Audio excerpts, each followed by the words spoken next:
airline pilot now, yay! Oh my gosh, holy cow, that took a long time. That took a really, really, really long time. Like 10 years. Like, holy cow. But I'm here, so I've got epaulets. I fly that gorgeous jet. It's the Embraer 175. And yeah, so this is just story time. So this channel previously was when I was a flight attendant, I would take my mom on trips, and then I would make little fun videos to remember our trips. And now this is going to turn into more of a lifestyle airline pilot blog / flight attendant story time / helping you / everything else. So welcome aboard to a mini revamp. Not that there was too much to vamp up in the first place, but yeah, so this first video is just going to go over my journey from office worker to almost pilot to flight attendant to almost pilot again to then actual pilot to now airline. I'm not going to really go into too much detail about the certificates that I got. I'll do that in a separate video just for people who are just interested in learning about airline pilot stuff. But this is just kind of like, hey, I went through a lot of roadblocks becoming an airline pilot, so here they are. So yeah, let's get started. Got my little Bowen cup here with my tea. Pull up a chair, friend. I will regale you with my stories. Okay, well, first things first, I had wanted to be a pilot since I was about 20 years old. Maybe even younger, maybe like 16 or something. Actually, no, I used to watch, I lived growing up in a town called Saugus, and it's actually a waypoint. It's a GPS waypoint right over my house. So I used to watch these planes come over every day. Every night at 10:30, and then I knew I could go to sleep. If I saw the 10:30 plane, then something was weird. It was like I could like look at okay, it's 10:30, sometimes it'd be off by a couple minutes. But yeah, it was weird. It was like this weird thing that I like grew up watching the plane come in. And I think it was, now that I think about it, I think it was like a Southwest probably coming into Burbank. Anyway, I took an intro flight somewhere in my early 20s, and I really loved it. And I just loved the freedom of it. Of course, I had no idea what the hell was going on, but I really loved it. But when I looked more into it, because I was like, that's it, I'm going to be a pilot. That's it, But when I looked deeper into it, it was more of, well, the pay sucked. I'm just going to be honest with you. But yeah, the pay was horrible. It was, I think, $8 an hour.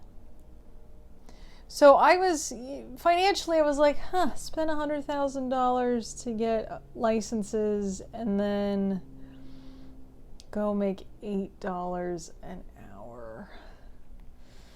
I don't think so. I mean, even 20. It was like, I could just go get a job now and make 20. So, my parents were like, well, once you make money, go ahead and buy yourself an airplane. And I was like, okay, I can get behind that. That's fine. So I went to college, worked in finance, didn't really like it too much. 2012 rolls around, so I'm 23, and I was like, God, this really sucks. Like the last 3 to 4 years have just been terrible. Like, politics.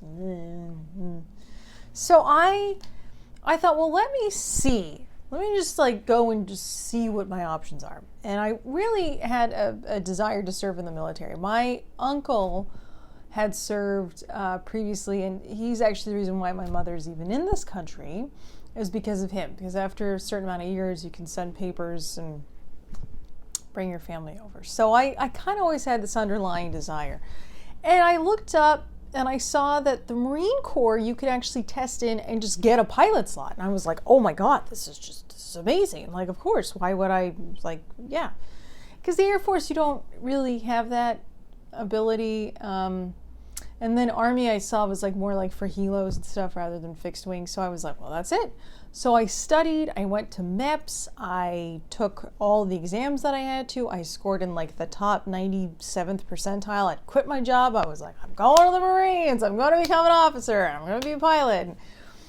And then my eyesight test came back and I was legally blind pretty much. Distance. I mean, I knew I had to wear like corrective lenses for distance, but I didn't actually know how bad my vision was. So up close I could see fine. It was just far away. It was just terrible. So I was not going to the Marines. They were like, well, I can't really give you a pilot slot, but they were like, go and get LASIK. Best thing ever, by the way. I've got 2015 vision now, which is better than 2020. They said, go get LASIK, come back in 18 months. And I was like, oh. And I could not do another spreadsheet. I just really, So I had a cousin that used to be a flight attendant, and then I had a cousin that was currently a flight attendant. So my mom was like, just go be a flight attendant. Maybe that'll get like your flying itch out of the way. So I'm like, all right. And I thought, well, it's a year and a half, and then maybe like in a year they'll call and they'll say like, oh, we need pilots, like come back, And I was like, all right, so I'll just go 18 months in and out, that's it, like a Rick and Morty. And then anyway, so I go in, I interview, I get accepted, I go through training, immediately recruited back into the training department, which is very weird. And so that was fun. So that was my life. So it was the spring of 2015 is when I became a flight attendant. And I was basically in the training department until the following January. And I came back on the line full time. I ended up helping out with some FAA stuff, which was kind of cool and totally unexpected. But like I dealt with pilots every day. So you kind of start meeting a lot of them. You're like, I'm just as smart as you are. This isn't, because my mom was like, hey, mija, it's like a guy thing, and I was like,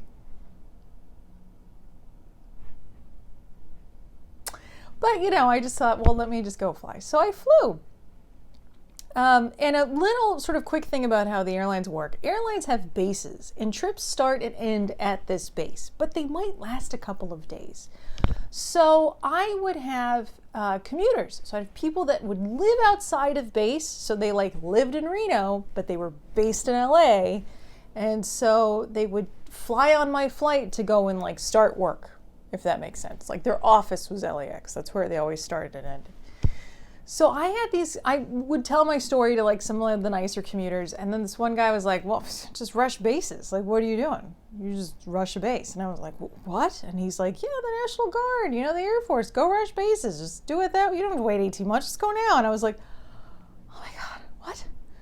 So I start learning about this stuff, right? I go and I rush bases and I go get interviewed and I'm like, woohoo! And I'm just like, I've got some hours under my belt and go and take little lessons here and there, And I'm just I'm thrilled, right? And inevitably, it is hinted, or it's not flat out asked, but it's hinted or alluded that I am 28 at the time. 2015, 2016, 27, 28, because I interviewed for about a year and a half.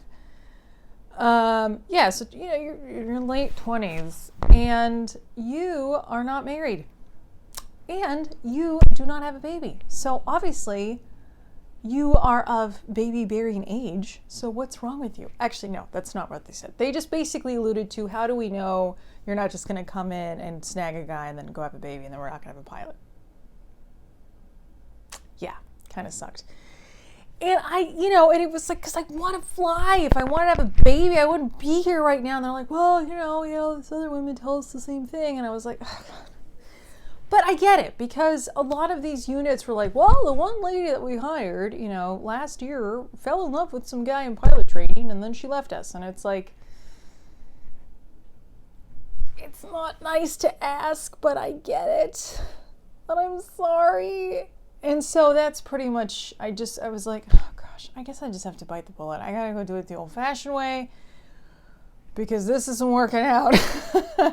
It's been a year and a half. I go back into to talk to the recruiter, and he's like, yeah, well, it's kind of like the end of one president's term. That's usually when they like kind of shrink the budget, so we don't really have a budget for pilots. Sorry. But if you want to come in as an officer, and I was like, nah, I mean, at this point I'm like pre-solo, like I've, kind of gone out and I've flown a little bit here and there, had some really creepy experiences with some guys. I was kind of bummed out because I was like, well, I guess the Guard isn't going to work, and then the Marines don't have slots, and all I've had is really bad luck with instructors so far. So I was kind of at a roadblock, and I found out about this group of women that were the Women Air Force Service Pilots, and they were these women that ferried planes, and they were amazing because they had like 20 different type ratings, and you just jump in anything and fly. It was great.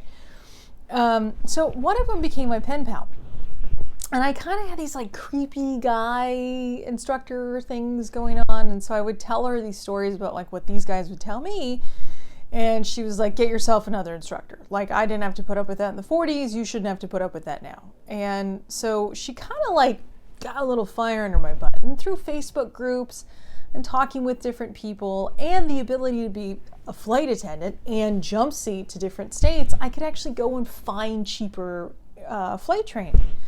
So I went out, got my private, and then I figured after my private, I'm going to go to this accelerated school, because a lot of our pilots at my regional that I worked, well, I can say it, it's Compass, because they're defunct now and they're gone. But a lot of these pilots were like, Rachel, just bite the bullet, go do it, go self-study, work. And I was like, all right, because I really wanted to serve, and I wanted to have, I wanted to have the military training, and I wanted to serve my country. And so I was like, no, I want to fly. So I can't do it that way, then at least I can do it, this way. So I went to an accelerated flight school, and I must have been one of the only females who spoke up, but there was like a lot of weird like sexual innuendo stuff, like the worksheets. Was that only at our location? But yeah, I kind of had to be like a bitch about it. Sorry. And be like, hey, you know what? If you're using like lady genitalia for your acronyms, then maybe you should have male genitalia for your acronyms. Because, I mean, obviously you don't really care, and I'm being vocal and bitchy about it. But, maybe we should have one for like your male genitalia. And then all of a sudden that was inappropriate, and then their ears perked up. So it was just kind of like uncomfortable. It was a little bit of a boys club. What are you gonna do? So I will talk about that in another video about women in flight training, because we've all, like, literally all of us have stories. Like, I don't think I've actually met a woman yet who doesn't have a story. So anyway, so I go through pilot training. I get my certs in like 9 months, instrument commercial, CFI, CFII, and comm multi in 9-ish, 10 months. And this is now 2019. Okay, so now I'm thinking, okay, I got to build up the 1,500 hours, and then I can go to an airline and write, and that's it. And I was offered a job to go to Afghanistan, flying a King Air, and I was like, oh my God, this is it. I get to do it. I get to like go serve, and I can go fly, and I'm going to go to Afghanistan where there's camel spiders and just weird things. But I was very excited. And I was told, you got the job. You just got to wait like, 6 to 8 months for the background check. And I was like, oh my God, I just want to go fly. Just what are you doing to me? And I really wasn't expecting to become an instructor. I mean, I got my CFI, but I kind of had that as like a backup. Well, I guess I got to get a job for, 6 to 8 months. And I got my CFI, but I kind of have it, I had it as a form of a backup. And I really didn't expect to use my CFI, because I thought, well, if it's not King Airs, I'll go and I'll like work for some, smaller cargo company. But I thought, well, it's 6 to 8 months. I don't really want to like put another cargo company through, $20,000 of training just for me to be there for 6 months anyway. So I thought, well, I'll just go teach. So I applied everywhere and I got jobs pretty much everywhere, which was great. I really loved it. But there was, for some reason, this place called Proteus kept coming up in Santa Monica. And I was like, okay. It was like Instagram followers that I had like said, oh, I think they're hiring here. And then like people that I had met at like random places told me about this school. So I thought, that's weird. So I went to the school to drop off a resume and I walk in and everything is just stunning, right? There's like this gorgeous TWA photo. There's like the owner's office is gorgeous. And I'm just like, what? It's a long way up from like the garages that you interview out in the valley. So I was like, oh my God, this is gorgeous. Like, of course I'm going to work here, right? So I drop my resume off and I get an interview and I'm like, okay, cool. So I show up to the interview, not really thinking anything, but I'm thinking I'm on such a good roll, I'll probably get this job as well. And it's the owner who had bought the school as a passion project. He's not an instructor, but he's a commercial pilot. And 2 other guys. One was like an office manager, and the other one was like this kid that had kind of like grown up with the company, if that made sense. So he was sort of like a little protege at the time. And so they're like, oh, we're ready to see you. And I was like, oh, okay, whatever. And then I walk in and I just go, and you know that scene in Big Fish where like he sees the love of his life and then he like pushes the popcorn out of the way? Well, that's what happened here. And I was like, oh my God, that's my husband. Like I just, I just saw the most beautiful man. And I couldn't even, just everything went silent and the world paused and I was like, that's my husband. And then, and then your regular self comes and shut up, just go sit down and interview. And then my next thought was, oh, okay, I'm gonna go to Afghanistan. Oh, okay, with this gorgeous man sitting here. So throughout the interview, I would, I'd be like, okay, don't look at the hot guy. Like, look at these 2 people. Don't look at the hot guy. Look at these 2 people. Don't look at the hot guy. And what do you know? The hot guy became my husband. So there you go. So I did it. So I taught for a couple of years, from 2019, 2020, COVID hit obviously. Didn't really hit our school that bad. I mean, it took a while to recover, but it wasn't terrible. And then summer of 2021, I started thinking about it. And one of our renters is an old retired 7-6 captain from United, and he asked me, well, do you want to fly for United? I was like, of course I do, but I was just going to do Part 135 flying for a bit, just so I could be here, new wife, and because we got married in May of last year, I didn't really want to go on, multi-day trips, and he's like, nope. Main lines do not care about 135 flying. They care if you pass a 121 curriculum. So I applied in August and got an interview 2 weeks later and was in class in October. So it's, and then from there, it was quite difficult. I think there was a lot of people that were there that kind of thought, oh, it's this flight training, it's just a formality and they'll give us our certificates. And it really isn't. I mean, you are in flight school again. And we lost a lot of really great guys, just, for one reason or another. I lost my sim partner. At the end, we were divided up. I mean, it was with my second sim partner. It was tough. It was very difficult. We did not have a very high pass rate. And that's okay. I mean, everyone ebbs and flows and stuff. But that's basically the story of how I got here, really. So, yeah, if you have any questions, I'll try to answer them. But I'm also going to make more videos about your different certificates, what's expected, what airline training was like, how to just become an airline pilot, right? Which certificates did I get along the way? And then just tips for each certificate, what I've seen when I taught each one, and then what I learned along the way when I was going through training. So hopefully this was of some help. But yeah, you'll get more stories, like you'll get my old flight attendant stories, and we'll proceed from there. So yeah, so anyway, have a great rest of your day. Hopefully this video helped, and I'll see you in the next one. Bye.